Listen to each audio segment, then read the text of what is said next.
یہ قربانی حضرت ابراہیم کا طریقہ ہے۔ حضور نے اگرچہ نبی پاک کی اپنی سنت تھی، یہ بھی کہہ سکتے تھے سنتی و سنت ابیکم ابراہیم، میری سنت ہے اور تمہارے باپ ابراہیم کی سنت ہے، یہ نہیں فرمایا۔ جب صحابہ نے کہا قربانی کیا ہے، فرمایا سنت ابیکم ابراہیم، یہ تمہارے باپ ابراہیم کی سنت ہے۔ ہر صاحب نصاب پر قربانی واجب ہے، جو زکوٰۃ کا نصاب رکھتا ہو اس پر قربانی واجب ہے، یعنی ضروریات سے زیادہ اتنے پیسے جتنے پیسوں سے زکوٰۃ فرض ہوتی ہے، اتنے پیسے جس آدمی کے پاس قربانی سے پہلے آ جائیں اس آدمی پر قربانی کرنا واجب ہے۔ بکرا، چھترا، دمبا 1 سال کا یا دمبا 6 مہینے کا ہو پر اتنا بڑا محسوس ہوتا ہو کہ لگے کہ 1 سال کا ہے، اس کی قربانی ہو سکتی ہے۔ جانور میں کوئی عیب نہیں ہونا چاہیے، اتنا کمزور نہ ہو کہ ذبح جہاں اسے کرنا ہے وہاں وہ چل کے جا نہ سکے، اتنا کمزور جانور نہ ہو، اس کے اندر بظاہر کوئی اتنا بڑا نقص نہ پایا جاتا ہو، کانا نہ ہو، لنگڑا نہ ہو، کوئی اس کی ہاتھ نہ کٹے ہوئے ہو، ایسا نقص جو واضح ہو۔ بکرا 1 سال کا،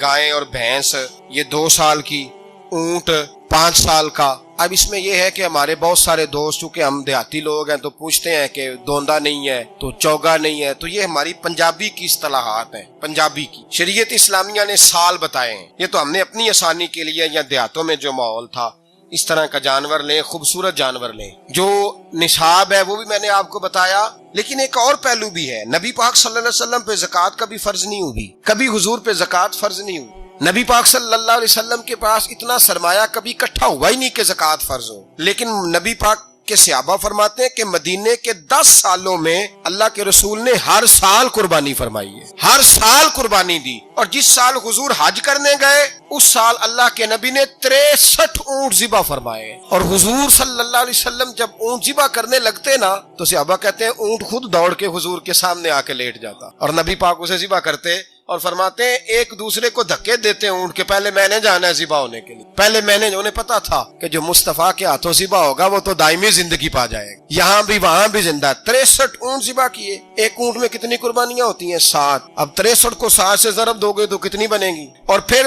نبی پاک صلی اللہ علیہ وسلم نے 10 سال مدینہ منورہ میں قربانی دی، ہر سال۔ اب وہ 63 اونٹ، ایک اونٹ میں 7 قربانیاں، ہر سال یہاں قربانی، اور مولا علی شیر خدا فرماتے ہیں نبی پاک 2 قربانیاں دیتے۔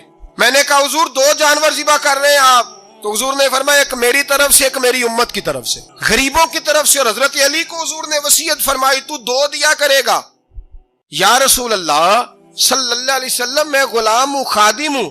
حضور نے فرمایا علی ایک تو نے اپنی دینی ہے، ایک میری طرف سے دینی ہے۔ 2 قربانیاں۔ مولا علی نے بھی ساری زندگی 2 قربانیاں دی۔ حضرت علی بھی مال کے نصاب نہیں، اپنا مکان ہی نہیں تھا، کوئی کاروبار نہیں تھا، کئی دن فاقے رہتے تھے، پر قربانیاں کتنی دیتے تھے؟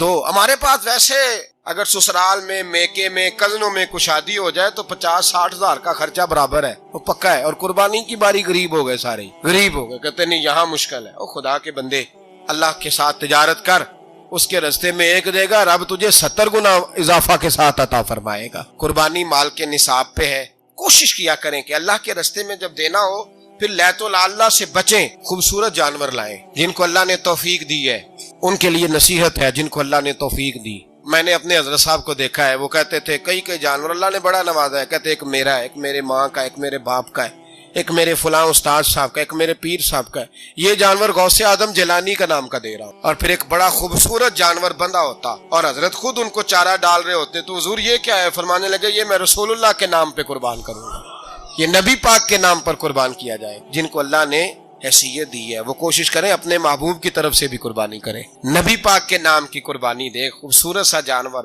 پیارا، پھر اس کی خدمت ہو، پھر اس کی قربانی دی جائے، اور نبی پاک کے نام پر قربانی دی جائے۔ حضور نے خود وصیت فرمائی حضرت ابو بکر صدیق کو، قربانی بڑا حسین عمل ہے، اور میرے نبی پاک صلی اللہ علیہ وسلم نے ناراضگی بھی فرمائی، ذرا خوگر حمد سے تھوڑا سا گلا بھی سن لے۔ میرے حبیب نے فرمایا جو طاقت کے باوجود قربانی نہ کرے وہ ہماری عیدگاہ میں عید کی نماز پڑھنے نہ آئے، وہ نہ آئے۔ اور یا رسول اللہ جو کرے گا، فرمایا قربانی کے جانور کا خون کا قطرہ بعد میں زمین پہ گرے گا، اللہ اس کے سارے گناہ پہلے معاف فرما دے گا، اللہ اس کے سارے گناہوں کو بخشے گا۔ قربانی کریں، خوبصورت انداز میں کریں، اللہ کی رضا کے لیے۔ بزرگوں نے لکھا ہے 3 حصے کرو گوشت کے، ایک گھر میں رکھو، ایک رشتہ داروں میں بانٹو، پڑوسیوں میں بانٹو، اور تیسرا فقط غریبوں کو دو۔ لیکن میں اکثر یہ سوچتا ہوں کہ ہمارے ہاں قربانی کرتا ہی وہ ہے جن کے گھر میں ہر جمعرات کو چھوٹا گوشت پکتا ہے، اور جن کے گھر میں ہفتے میں 3 دفعہ مرغی کا گوشت پکتا ہے، وہی تو قربانی دینے کے قابل ہو۔ تو وہ بھی اگر قربانی کے بکرے میں سے بھی تیسرا رکھنا چاہیں تو اجازت تو ہے، میں نے کہا سارا رکھنے کی بھی اجازت ہے، لیکن اگر آپ مہربانی کریں، کوشش کریں کہ یار ہم تو سارا سال ہی کھاتے ہیں، اور ہمارے یہاں جو گوشت تقسیم ہوتا ہے نا وہ بھی باری لگی ہوئی ہے، ادھر سے پلیٹ آئی تھی گوشت کی تو ادھر سے بھر کے چلی گئی، بھئی اس نے کی ہے، اس کو بار بار گوشت دینے کا کیا مطلب ہے؟ آپ یہ دیکھیں عزیزوں میں، رشتہ داروں میں، اور میں اگر تھوڑا سا آپ کی توجہ کرانے میں کامیاب ہو جاؤں تو سفید پوش لوگوں کو دیکھیں، کچھ سفید پوش ہیں، سفید پوش جن کے اوپر قرضے ہیں، بیماریوں نے جکڑ لیا ہے، گھر میں بڑے بڑے سخت مریض آ گئے ہیں، سفید پوش پہلے دیا کرتے تھے، آپ ان سے پوچھتے ہیں صاحب قربانی، تو بات کو ٹالتے ہیں، وہ کہتے ہیں سوچ رہا ہوں کوئی حصہ ڈال جائے، پردہ پوشی کرتے ہیں، کہتے ہیں کہیں حصہ رکھا ہوا، پردہ پوش۔ اکثر وہ لوگ قربانی نہیں دے پاتے، اکثر دیا کرتے تھے اب نہیں دے پا رہے، کیوں؟ اس لیے کہ مشکلات ایسی آ گئیں۔ ان لوگوں کا خیال کریں، ان کے گھروں تک گوشت پہنچا کے آئیں، ان پر توجہ کریں۔ وہ سفید پوش آدمی کبھی ذکر نہیں کرے گا، کچھ تو ایسے ہیں جو خود پہنچ جاتے ہیں کہ ہمیں گوشت دیا جائے، لیکن کچھ سفید پوش ہیں لا یسألون الناس الہافا، اللہ فرماتے کچھ لوگ لپٹ لپٹ کے سوال نہیں کرتے، سفید پوشی کا بھرم رکھتے ہیں، کا مزاج نہیں۔